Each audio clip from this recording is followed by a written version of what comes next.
The way that I see in terms of working with different clients throughout my whole, agency journey, is I would rather, I would say it's kind of like a partnership rather than just treat them as, one-off client or you pay me for my work, you pay me for my services, stuff like that. Of course, on the surface, it seems to be like that because, sometimes the client actually didn't have those resources, or sometimes they just didn't know how they should craft the video in a way that can promote their products or services. So they come to us as a service provider. But normally, if I can, I would rather label myself not just a service provider, but being a kind of like a trusted partner to them. You see, from my point of view, basically partnership can be divided into two different areas. So one is functional partner and one is trusted partner. So functional partner, obviously, you're just talking about the services that you deliver to them, right? You have the cameras, you have the crew, you know the skills on how to doing all the post-production, in a sense, like to be fitting in different social media platforms like YouTube, like Facebook, you know how to craft it, stuff like that. And it's just delivering the product to them. And then it seems like they just, finish up their homework. So they just task fulfilled it, that's all, and then say bye-bye. But to me, I feel like one of the ideas that I have to set up this company, VM Studio, is I want to have a long-term relationship with different. I still use the word clients, but actually, I would treat them as a friend. I would, instead of like just receiving their brief, instead of like showcasing to them about my rate card, stuff like that, which is too standard to me, I will actually take one step further and then to talk to them, sit down, and then to, doing kind of like a Zoom video, or actually really sit down and have a coffee with them to ask them, why do they want to have a video? Why do they want to do certain things? Sometimes it may be annoying because I keep asking why, but at the end of the day, if the person who actually received these messages from my point of view, he or she would know that, basically he just trying hard, Vincent is trying hard to put himself into my shoes, into my status, into my situation. And then at the end of the day, once I immerse myself into his situation, then I would know exactly how I can use my experiences, how I can use my knowledge. I'm not, again, same as you, Cyancong, I'm not an expert, or I'm not a very professional videographer or stuff like that, but I'm just using my knowledge, existing knowledge, that how I can leverage on his burden to help them to achieve what he want to achieve. And then we do some, after works measurements, stuff like that. So I believe that at the moment, what I'm looking for as my company or as my personal career journey is to build up a trusted partners or a trusted relationship across, no matter it's client, no matter it's friendship or whatsoever. So I think it's kind of like connecting myself into a business to my personal philosophy.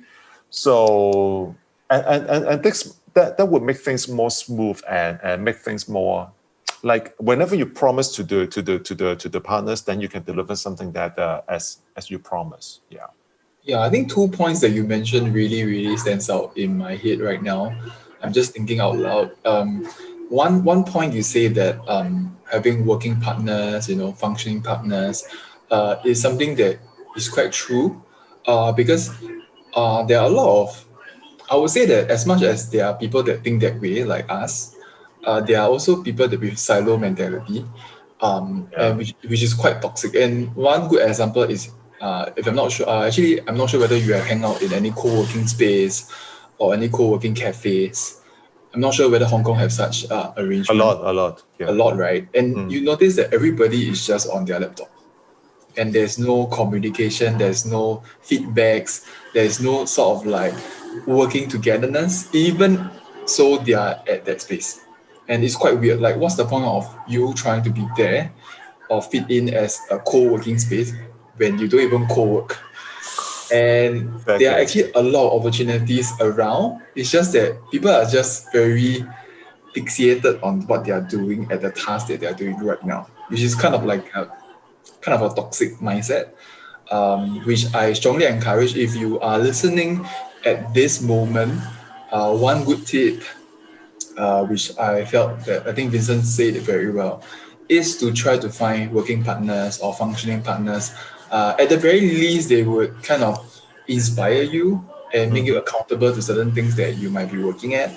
They might even give you ideas or maybe tips and tricks that you can avoid actually if you just bother to voice out. Yeah. And I felt that having conversation with Vincent, we actually spark each other in the sense of like not just the creative aspects, but how we handle business. I think things like that actually do give us some sort of like a direction to go. At the very least, some ideas if you don't have. And another point that you mentioned, I think, was putting yourself into a customer's shoes. And at the very start, you should have this mentality uh, with or without the client signing with you. I think a Exactly. lot of people at the very start they might be only wanted to throw something out until client sign a contract or something. Then they would want to offer that service. And I think at this time and age, it shouldn't be that way. You should be open to give the value first, but you don't. But you must be very tactical to it. It shouldn't be like I'm throwing every single thing.